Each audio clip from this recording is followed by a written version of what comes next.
Welcome to this episode of Revolution and Ideology. I am Nick. I'm Jared. And in this episode, we are talking about the different scenarios that could potentially lead to civil war in the United States as a result of the 2020 election. We're basically motivated to have this conversation because this has been by far the most requested discussion that we've had. I've had so many previous and current students and family members and just people on the internet asking me about what I think the potential for civil war is in the United States right now, just because of everything that is going on. So that basically is why we are sort of motivated to have this conversation. Do you have anything to add to that? Same. Students, both past and present, are asking these questions. They're putting it sometimes embedded within the various assignments that we assign for, various U.S. history classes that I teach. It's embedded in the assignments in certain ways, sometimes a little bit clandestinely, but it's there. And it is a conversation that a lot of people are having, even on the comments of this podcast. There was at least one or two, I want to say 2 to 3 different comments where people are essentially asking us, are we going to do a podcast on this? Or are we just kind of keep dancing around issues? And so here we are. Additionally, when we started to do just a little bit of research, just some surface level research on this is apparently not just like a question that is local or for us anecdotal in terms of the people we know. It looks like Boston University kind of kicked off this conversation back in 2019. So even before things kind of flew off the rails with COVID and this summer of protests and reverse protests and so on and so forth. We have abc.net in Australia. In fact, there's 3 Australian sources. So people in Australia, news sources in Australia, watching from afar, literally across the Pacific Ocean, what's going on in the United States and asking this question. They have one that says a model forecast. The U.S. current unrest from a decade ago might be pointing towards civil war. The Independent in the U.K. Has a article titled "The Second American Civil War is Underway." Independent Australia says America could be heading towards its second civil war. Is the United States on the brink of another civil war? Comes to us by Byline Times. Even Wikipedia now has an entry on it, which is super weird. But CNN back in July said America is on the brink like none since the U.S. Civil War. It was an opinion piece, but it's still on CNN. One of the more interesting ones that I thought is only 8 hours old right now. So we're not even using this one as an inspiration because we had already started to kind of do a little bit of background research before this, but this one's only 8 hours old. So The Hill beat us. But yeah, The Hill, relatively conservative site, Thomas Friedman to CNN, U.S. potentially heading to second civil war. So it's on the tip of a lot of people's tongues. We felt we needed to at least talk about it. Other preface that we want to include. The first thing is I don't want this to be all doom and gloom like we predict a civil war is going to happen. We both agree that a civil war is very, very, very unlikely, regardless of what happens in this election. So that's the first thing. I don't want people to click on this video or why and think that we think that we're headed for civil war. This isn't an InfoWars episode, right? I don't think that's going to happen. But we just want to talk about the possibilities. The other thing is we are definitely not calling for a civil war. I think it's easy to get Nor do we remotely want one. Exactly. Yeah, that level, yeah. Very, very few people want there to be violence that occurs to resolve the issues in society, despite what the people on the right believe about the people on the left and the people on the left believe about the people on the right and so on. Just if we look statistically, the vast majority of everyone wants peace and the peaceful resolution of any issue that's going on in society. They don't agree on issues, but we're not ready to say that the majority of right or left views violence as the answer. We're not ready to say that. That's not a thing. Yeah. That's not to say there aren't people that want violence, but that it's such a very small minority of any position on the political spectrum that it's just ridiculous. The vast majority of everyone want nonviolent resolutions. In fact, I'd be hard pressed. There's just sliver sects out there, right, that would want, we want violence. Even if the nonviolent resolution is possible, we just want violence. That's not a thing, really, despite what you might believe about people on the opposite side of the political spectrum. It's just not a thing. Yeah.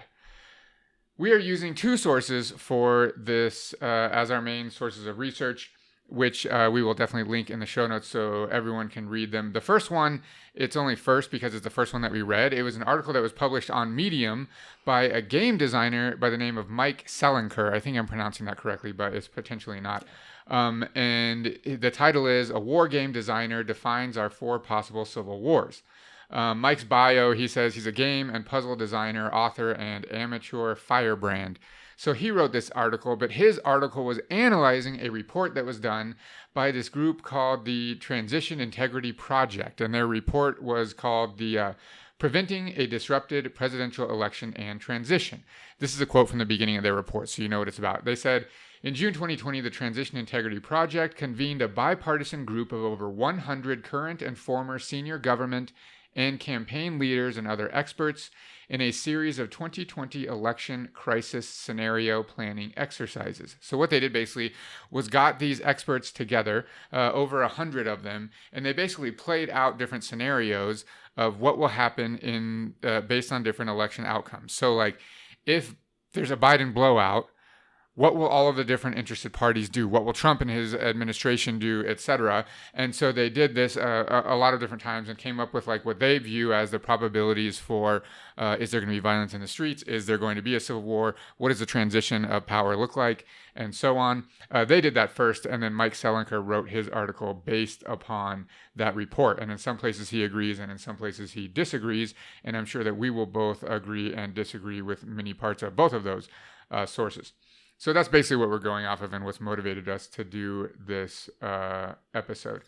The other sort of just preface item I want to talk about, and the Transition Integrity Project, TIP, talks about this in their report, is that one of the reasons this election is so unique is because that so much of the voting is going to be done by ballot, way more than any election in the past. Mail-in. Mail-in, yeah. Yeah, it's all going to be ballot. But yeah, mail-in ballot is that this concept of election night is like no longer really a thing. The idea that you could, you know, you're going to tune into television, and by the time you go to bed at midnight or 2 a.m. or whatever, you're going to know who the president is going forward. Like that's not a thing because of so many of the ballots are going to be mail-in that's just not going to happen. So it could be like a week or two after the polls close before we even know what the real results are. But this creates the space for like contesting the election before it's decided, and like all of these things that are what's going to potentially create an issue. So I think it's just interesting to think about that this sort of tradition of election night, like in November in the United States, is like not a thing anymore, really. Yeah, I mean, you have this perfect storm, of course, of the COVID context and everything being distance, and of course everything taking a little bit more time because of that distance, and obviously that social distancing leading to alienation of individuals, and perhaps maybe right and left dehumanizing the other and not seeing them as like people anymore. And maybe that's why some of these pundits think that violence might be the answer. And then you tie that in with the actual, what I was just talking about, a political divide that, as predominantly a U.S. historian, we've always had political divide, but even I'm willing to admit at this point that the division is a little bit more entrenched than it has been in the past, and we're no longer, again, debating social welfare programs versus conservative fiscal economic policy, circa, the 1960s or something along those lines. It's, did I just cite the 60s as like politically not, whatever, forget everything I just said about the 60s. No, maybe we'll move past the 60s into like the 70s or something along those lines. Maybe even the 80s, although that's a whole different can of worms I'm opening. But regardless, really what I'm trying to spit out here, as somebody that's kind of observed this process historically since 1776 on, observed like I lived there, but has studied. With my time machine. Yeah, with my time machine. No, it is a political divide that is rare. It's not unheard of, but it is rare, at least in the United States. So, yeah. That's part of the context here. And I think that's what has a lot of these people on edge, whether we're talking about these internal sources like, what we're seeing here, or even, like I said, to the point where other countries around the world are looking and are curious enough to where they're writing about it and talking about it. And I mean, we're also in a like social milieu that is unique for our lifetimes for sure, with this like sustained amount of protests that's just continuous at this point, right? Like we saw like the Rodney King riots and but those were just like isolated events for the most part. Like in our lifetimes, we have never seen where, I mean, it's been months now of just continuous protests in the streets against mostly police brutality, but it's just all the time. And to ensure my backtrack and my comment about the 60s, yeah, we haven't seen that kind of consistent activism since probably the 1960s. Yeah, so. for sure. So it's easy for people to think like in these terms, right? Like, are we headed for civil war? Like, people are in the streets constantly, right? So like that's on the tip of everyone's tongue, like you said earlier. Okay, let's jump into the first scenario. The first one is a Biden blowout. So this is the quote from the Transition Integrity Project report. They are not too worried if this one happens. They basically say, not basically, this is a direct quote. In this scenario, Biden won outright in the Electoral College and the popular vote. The Trump campaign initially contested the outcome of the vote. Once it became clear that efforts to overturn that outcome were unlikely to succeed, the Trump campaign pivoted to a strategy of self-preservation and limiting future legal liability. So for this one, the Transition Integrity Project predicts that initially Trump will contest the results, the Trump campaign, but once it becomes clear that like that's not possible, that Biden definitely won by a blowout, that Trump will then become completely self-serving, and that the administration will start to do things before they leave office, like ensure the legal protection of him and all of his staff, and invest as much as they can into Trump's personal businesses and so on. I don't know how likely that is, but at least they predict that like it won't be a political contest anymore, that eventually Trump will just concede. However, Mike Selinker completely agrees with this. In fact, he says that's nonsense. He says, in this case, Biden will have the authority to be seated as president. Trump can fight it, but it will require states decertifying their own electors to give him a fraudulent majority. They might do it out of loyalty to the death cult. It'll be up to the Supreme Court to decide whether a state that voted for a candidate can have its votes changed by their legislature or governor. I think there will at best be 4 votes for that, because Chief Justice Roberts hates Trump's overreach and Neil Gorsuch is too independent. Even if Trump stalls out the Electoral College deadline of November 14th, the Democrats will have gained a thin majority of delegations in the House too, and they'll put in Joe. In that case, the military will not let Trump stay after January 20. It's not clear whether he'll leave in a helicopter, in handcuffs, or in a body bag, but the point is he will leave. So what do you think about this one? It's dark towards the end there regarding like the potentiality, but I don't know. I mean, it really depends on the political apparatuses at both the federal and, as he pointed out, the state levels, and their belief in this. I can't believe I'm saying this. I'm not the most patriotic guy around, but their belief in constitutional processes that have been in place for a very long period of time. Right. And how much integrity they base into those institutions versus, well, he uses a term. What did he use? Death cult or something? But but basically their new neo-political ideology. Which one weighs more importantly? Is it the appeal to tradition and law, or is it the appeal to, in this case, quasi-populism? I don't even know. Yeah, I don't even know that I want to use populism because in this scenario, he lost the popular vote. So it's not even populism, maybe just belief in a very specific and very narrow ideology, which is more important to these state legislatures, and which one ends up being more important in this case also. He uses the military, he throws the military in there. What's more important to service members in all 5 branches of military? Where do their loyalties lie? Well, in theory, they are sworn to protect the United States Constitution, and in that case, it would be their duty to protect a peaceful transfer of power. Mm-hmm. Especially if, like, it's a Biden blowout, like it says, right? Like, we'll get to the contested result in a second, but yeah, I think you nailed it. I don't think the military is going to do anything out of the ordinary if it actually is a Biden blowout. But Trump's whole campaign. They also talk about in the Transition Integrity Project report how we have to understand that Trump is not running a traditional re-election campaign. Right. He's starting to use the discourse that is beginning to open the door for questioning the legitimacy of the election. Like, that is his campaign strategy, right? Correct. It's not to outdebate Biden and to gain popular support. A fundamental pillar of his campaign strategy is to delegitimize the election, right? So he's setting it up for all kinds of interesting outcomes. But in this case, this is if Biden just has a blowout win.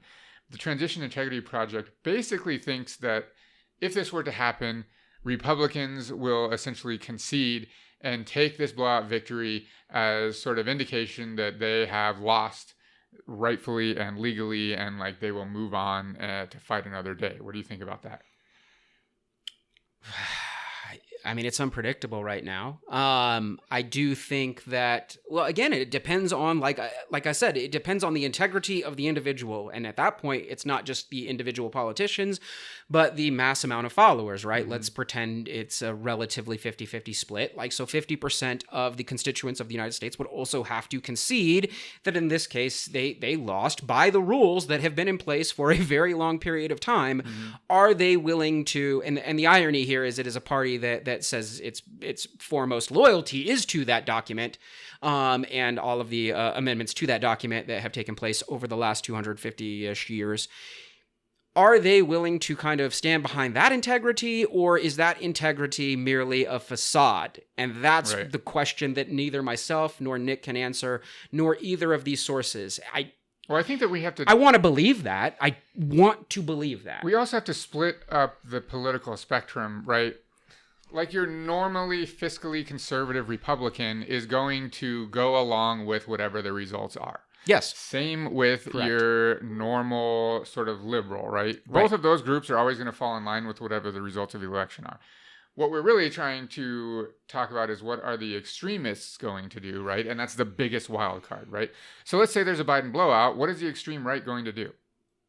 I don't know. I think it's very unpredictable. I don't know. I think it's unpredictable. I mean, I think it's very clear that the extreme left, if Biden wins by a blowout, they're not going to, why would they go protest in the streets or something? Well, so That's here's not the gonna thing happen. that needs to be clarified, and one thing that neither of these sources really articulates is and this podcast doesn't really endorse anything, but regardless, is how fractured the left is in their backing of Biden. And that's one thing that I think that is kind of lost on these results. Like, left-leaning in the United States is actually not left-leaning really anywhere else in the world. It would actually be relatively moderate, if not a little bit conservative in most of the other places in the world. But we'll stay away from that argument for right now.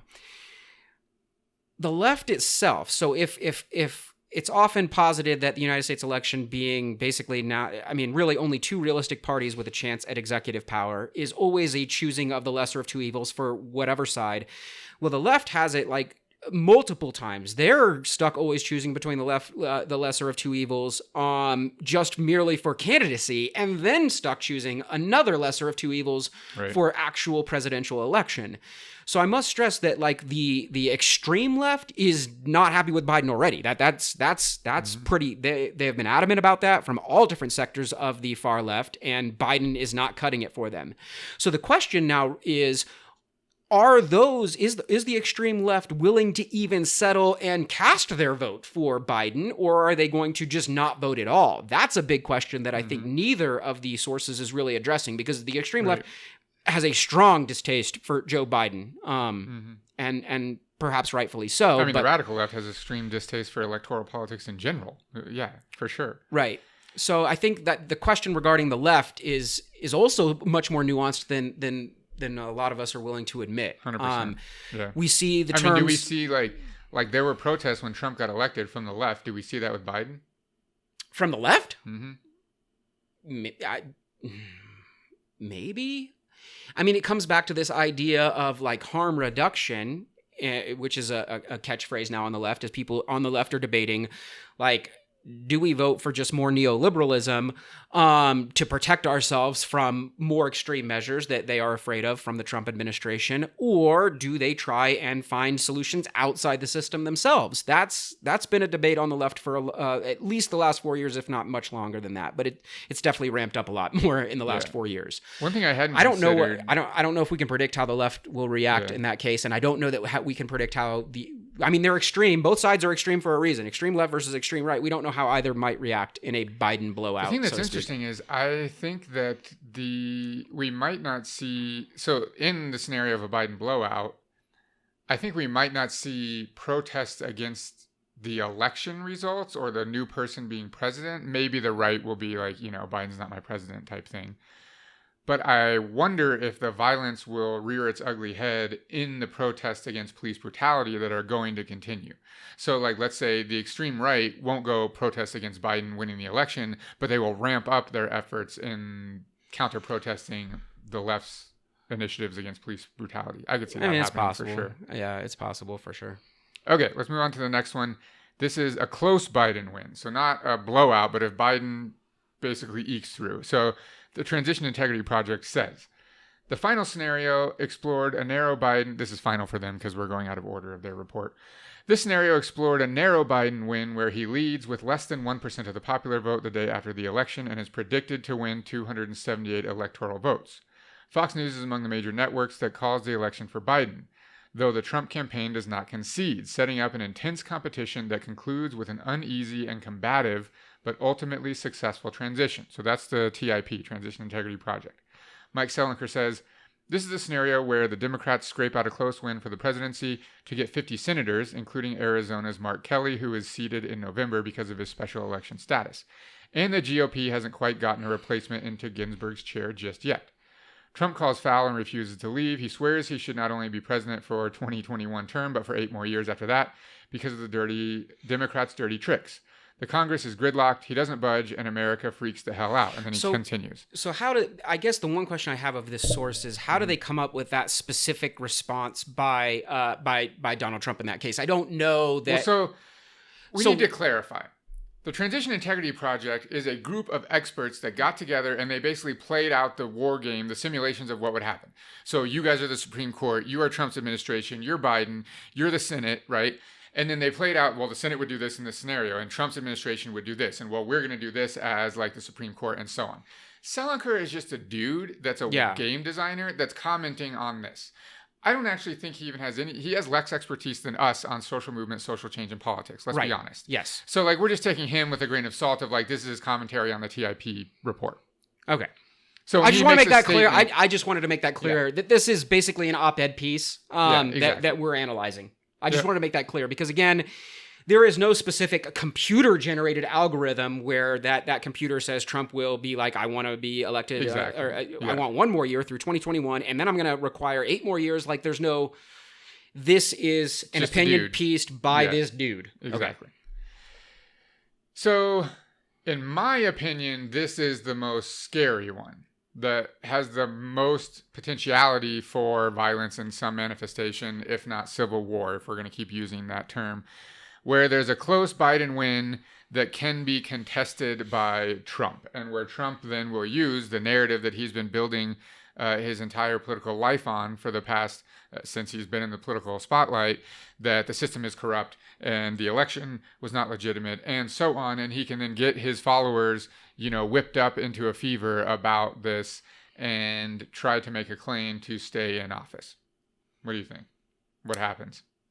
I have no idea. I don't have the wherewithal nor the certifications to psychoanalyze this individual, nor his cabinet, or anything along those lines. I don't know. I mean, if any indication by recent quotes over the last 2 days, those of you that are following the news, if those are any indication that he and his cabinet are going to peacefully cede power, it's not looking good. It will be contested. I think we both agree with that a close Biden election would be contested.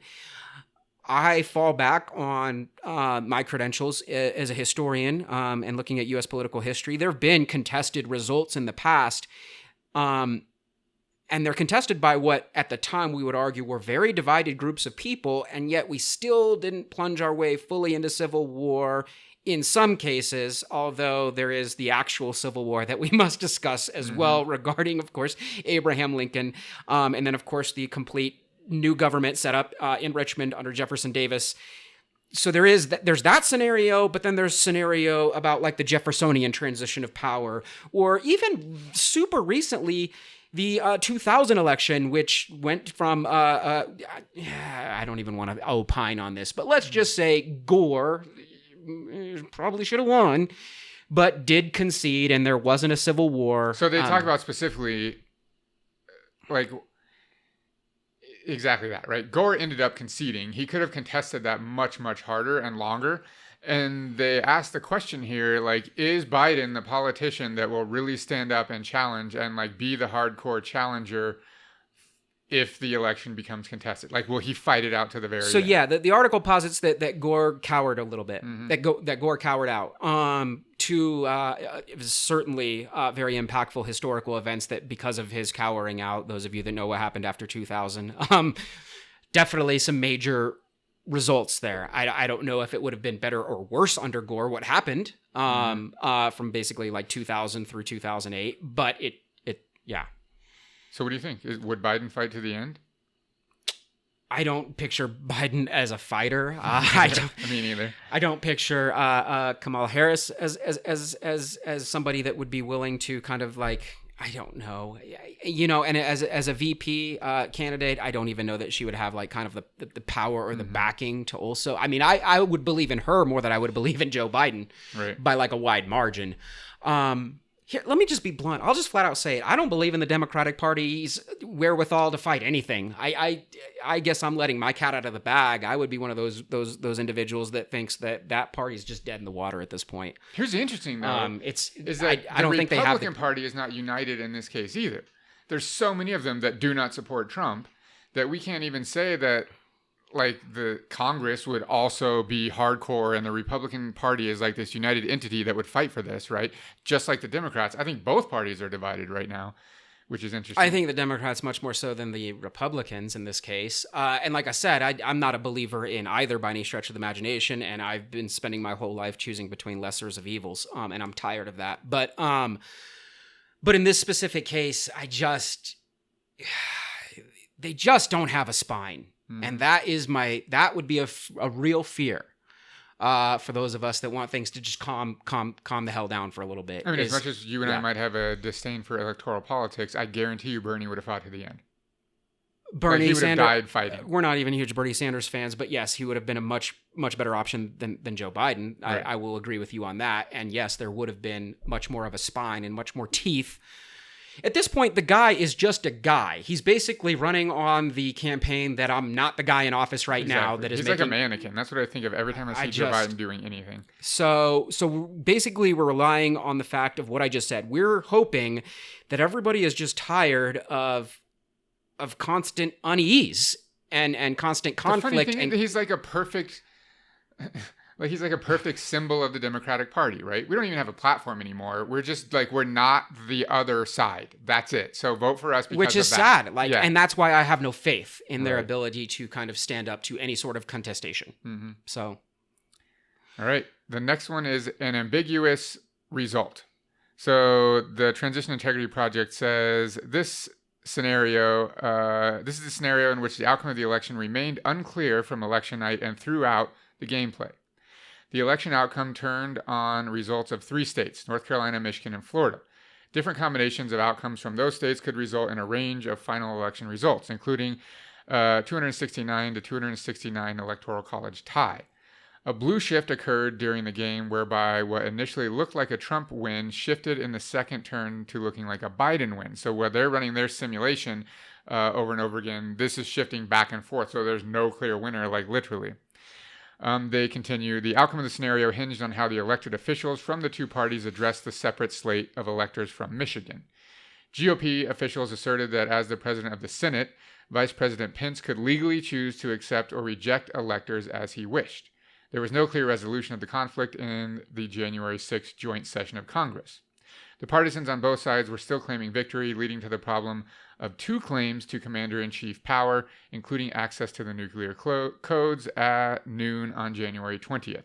So legit in their simulation, there was no outcome or resolution to this. It continued to be contested.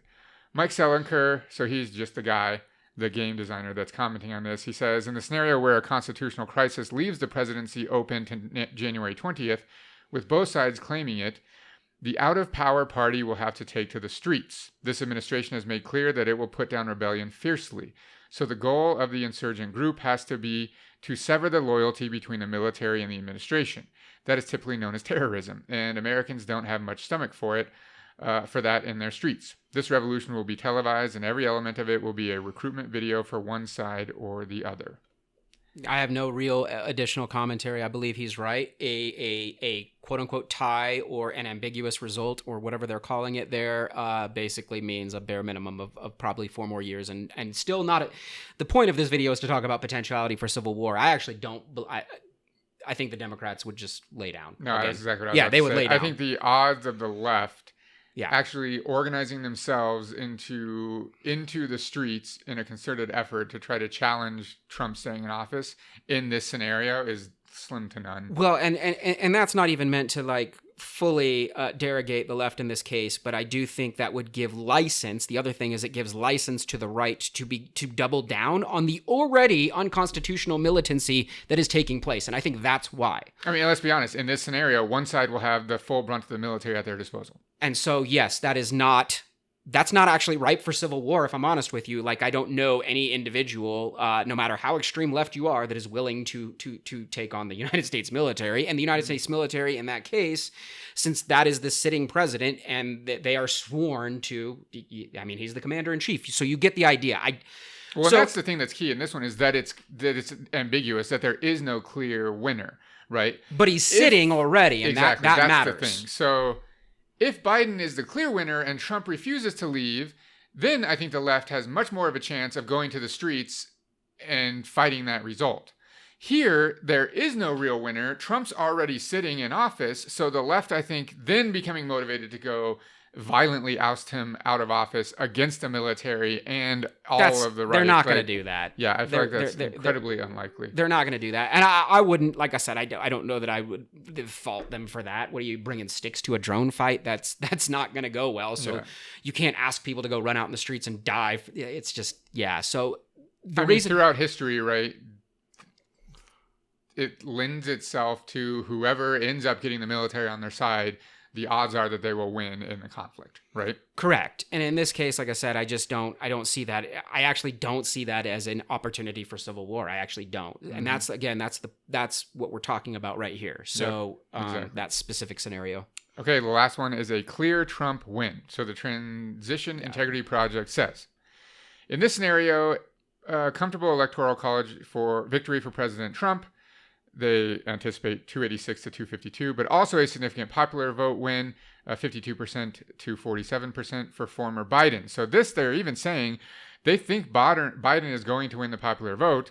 Potentially, it's going to be close, but that Trump will overwhelmingly win the electoral college.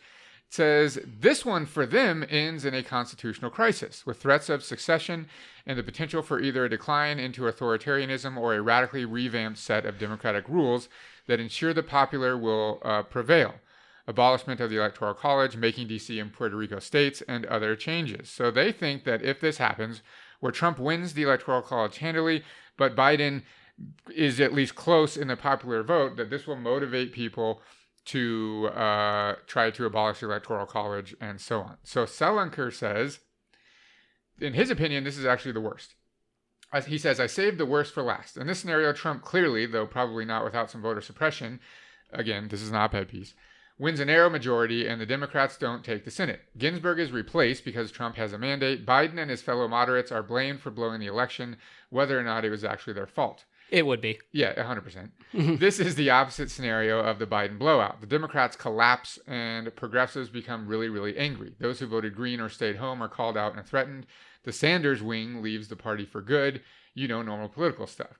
If that's all that would happen in this scenario, we could live with it. But that's not going to happen.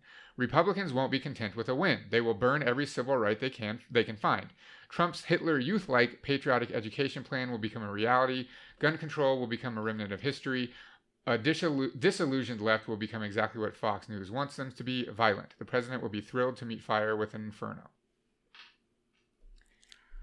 This guy's a little more doom and gloom than I'm willing to go. Yeah. I just, am I supportive of the current regime? Not really, at all. But I was gonna say not really. Right? Yeah, like, not even remotely. But I mean, this guy's talking about he's talking about full blown Gestapo / SS. I don't see that here. I actually think this is the outcome that has the least possibility for massive violence and civil war. Well, yes. So people are going to be pissed. The left will protest. I mean, it'll be widespread, but right. it's not the right isn't going to just. I don't think that it's going to happen. I just don't see it. If there's a clear, if Trump if wins, we're answering the specific question, and that is what this is about, whether you agree or disagree with what we're saying regarding right-left politics or their morals or ethics or ideals on what should be, so be it. But we're just trying to answer that question that everyone is asking, civil war or not. This is not ripe for civil war either, and in this case, it's because the left, already neutered, would be even more neutered. Mm-hmm. It's that simple. So let's and it would finally implode upon itself, which might actually be a good thing, and a new party in theory could rise. I don't know that.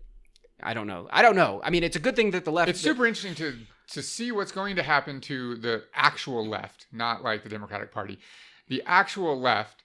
What's going to happen after this election, and to see what's going to happen to the Democratic Party after this election, because if they literally if they don't win, even if it's close, and they don't look at themselves and realize we are a joke, then I don't know what is going to make them do that. Seriously.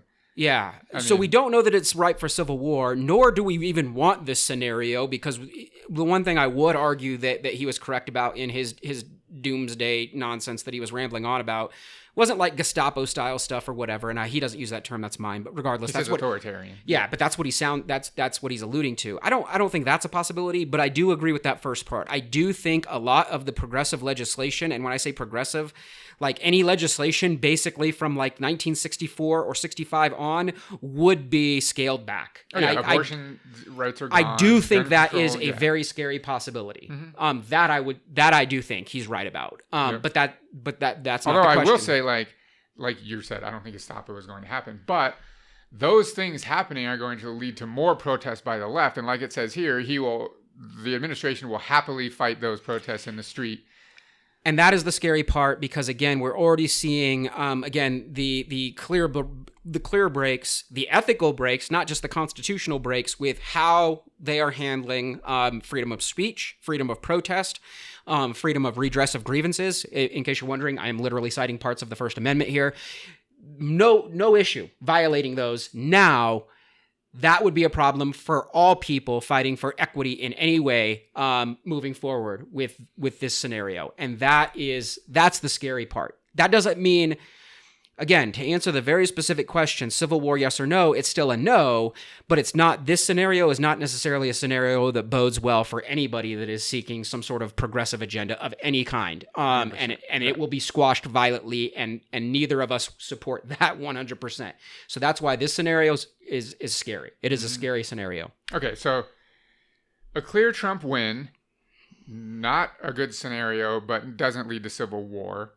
An ambiguous or contested result where there's no real clear winner, we also don't think will lead to civil war, because the sitting president will have the monopoly on power. Both lead to a trampling of rights, mind you. Yes, but 100%. A close Biden win, I don't also think leads to a civil war. I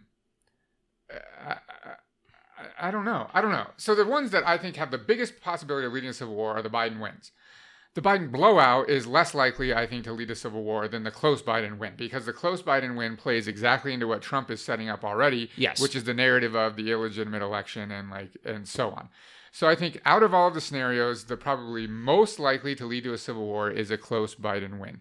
Now, just again, we don't think that's going to happen, but of those scenarios, I do think that's probably the most likely.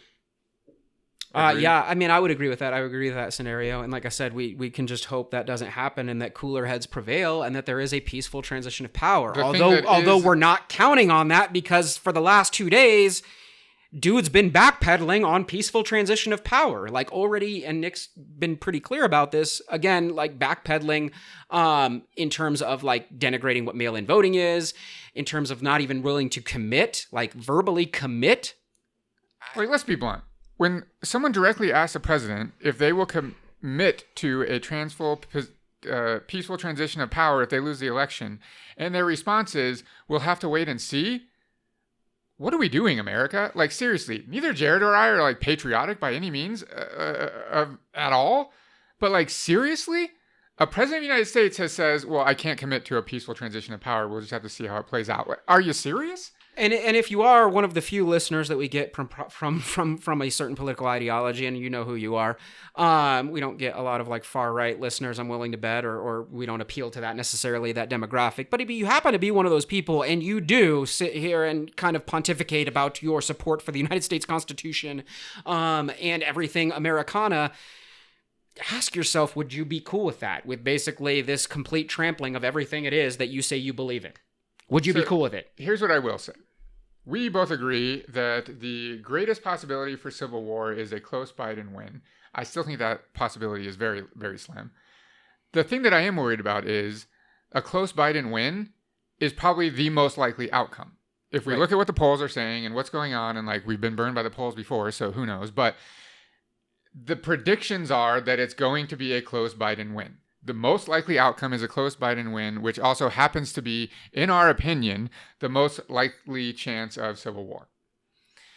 Again, I think that's a very slim chance, but it's interesting to think about. The last thing I want to talk about is, regardless of the election, just the fact that, like you said, we haven't seen this level of sort of discourse taking place in the streets since the 1960s. Regardless of politics, like that. I want to stress, actually, and in the 1960s aren't even the best example. Again, as the historian here, yes, we had like nonstop protests in the streets in the 60s, whether they were anti-war, whether it was for Black Power or Red Power or the Brown Berets or women's rights, or I mean, we can even go into the 70s with Stonewall. But there wasn't, even then, the divide was different. There weren't, to be blunt, far right, in certain cases, white supremacist militias at these. Mm-hmm. That Agreed. Is a huge difference, and it is sort of reveals that divide. Agree. Like at least the opposition is much more, I would argue, organized at least not in the streets at this point. At least not towards the end of the 60s, and especially in some of these like more like northernly or westernly cities. I mean, if we think about the 1950s and early 60s, I would definitely say you could see it with the flat out just KKK showing up, in the South. But everywhere else, that wasn't the case. Now we're starting to see it. I don't know. What do you think? I mean, some of these articles that I just cited at the very beginning of the episode are positing maybe like there's also a geographic divide, urban versus rural, or coast versus central. Mm-hmm. I don't know. That's the thing that's really unique that we talk about extensively in the revolutions class is just the geographical area of the United States. That it's really, really difficult for... we talk about how it would be really hard for a revolution to happen in the United States just because getting a mass of people in one area would be very difficult because it's such a huge country. Right. So if it's going down in Washington, D.C., it's going to be really, really hard to get millions and millions and millions and millions and tens of millions of people into D.C. where the revolution is happening, where that's not such a challenge in other countries that have historically had revolutions because they're just geographically smaller. Right. So, yeah, I mean, that could be part of it, too. And the divide's there. Like I said, I mean... Although now that I think about that, Russia had a revolution that was legitimate and it's massive, but whatever. The population's concentrated. But it was in urban. Cities. No, that Russian Revolution was urban. I mean, it was taking place mostly in Petrograd and Moscow. And then the revolution kind of... in some ways, we would argue they forced their revolutionary ideals on the rural population after the revolution had already been won. We could definitely say that. I mean, at the time, even more so, but still now, the vast majority of Russia, even though it's a huge geographical expanse, was concentrated in the cities. Right. That's not the case to that extent in the United States. It just isn't. Well, no. And like I said, regarding divide, even though, like I said, we can cite specific instances over and over again in the American South during the Civil Rights era of KKK counter-protests or even rallies of their own, it was pretty concentrated in the South. Like there were like some small flare-ups in New York City or Detroit or even a little bit in Los Angeles or Newark. But not to the level we're seeing there. There are definitely different groups marching. There are definitely polar opposite groups marching in the streets of cities.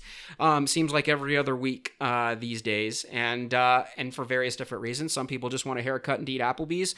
Other people are trying not to die at the hands of police officers. So, and obviously we're completely overgeneralizing, but like I feel like, for the most part, in the 1960s, like we can look at the videos of like the Greensboro sit-ins and like. The opponents there were like other white college students that were spitting and throwing food, etc. They weren't organized right-wing militias. I think that's the difference. That today, that exists. That's a thing. The right is very organized and very armed, and they will be there at the drop of a hat. But yeah, back to the original question that we're seeking to answer: civil war, yay or nay? Is it possible? We don't necessarily think so. I mean, it's definitely possible. It's Well, just very, very small. likely. I guess I should use the term likely. I think it's likely? unlikely. Let's just hope not, because it's not going to go well for anybody. I don't know. The way that we've posited this question is just going through the election results. I am interested in talking about after the election based on who wins. I think if Biden wins, then many people on the left that consider themselves to be radicalized right now, and I don't mean like actually radicalized, I mean like, liberal. If Biden wins, those people stop fighting because they think that they've won, right? Mm-hmm. Oh, like Biden won, a Democrat, and we have like black woman VP, like we're good, right? The liberals win. And I think they stop fighting. So I think if Biden wins, that a lot of the left becomes complacent, honestly. I am actually more afraid of if Trump wins and the left keeps fighting and keeps ramping up the pressure and keeps being out in the streets and protesting and keeps fighting against police brutality and so on. And then the current administration, who will continue their administration, keeps ramping up the violent oppression of those protests. I think that actually over time has a more likely outcome of civil war. Maybe. Yeah, I don't know. I mean, again, it's just a question that as we kind of started this episode with, that has come to us at so many different angles. From students to family members to friends to neighbors to even, like I said, we're reading a bunch of articles coming out of the UK and Australia specifically. I didn't research beyond that, but I'm willing to bet there's other countries that are also watching and see that this might be a time of unrest. And that's a scenario we didn't even talk about, but we don't have time anymore. What would another nation do watching this? Oh, that's a good thing I wanted to bring up too. Right? Do you want to talk about it now? No, yeah, I do. I think we need to because that's we're extending the episode, everybody. We knew this was going to be long anyways. Yeah. That's a huge, huge variable in each of these outcomes. So let's go through that real fast. So I think in a Biden blowout, no one does anything, right? None of the allied countries of the United States care about that. Russia will be upset, but they're not going to like invade the United States or back Trump or anything. Like that's not going to happen. A clear Trump win, also nothing's going to happen. There's no reason for any other country to get involved or do anything. I don't think that. An ambiguous and contested result, I still don't think that they get involved. Because we have a sitting president, right? There's already someone in office, and it's not like he's refusing to leave. He's just saying, I'm already in office, and the result is unknown, so I'm going to stay in office. Yes. So the one time I could think maybe that some other country could get involved if there's a close Biden win and Trump absolutely refuses to leave office. That it's possible. I don't know why they would need to because I feel like the U.S. military can handle that on their own. But that's the only scenario I could possibly see where like one of our allies might get involved. Where I think it would be more to protect the to be clear, I think it would be more maybe mediation than any sort of military involvement. Agreed. I don't think that any other nation would probably risk that type of military involvement. But I suppose you never know. But yeah. But I think it would be like mediation. I think, there would be, especially NATO allies. I think North Atlantic Treaty Organization would be kind of, at least the countries of NATO would be obligated to perform some sort of mediation, or perhaps even the United Nations, given that they're seated in New York City, might get involved in some sort of mediation. Agreed. Yeah, I don't think the military of like England is going to invade the United States. Like, I don't. Yeah, let's not sow those types of seeds of fear here. Anything else? Nah, man. All right. Find us online, revolutionandideology.com. We're on Twitter at RevAndIdeology. If you're listening to this as a podcast, know that we also have a YouTube channel. Subscribe there and share our videos. I'm Nick. Jared. Later.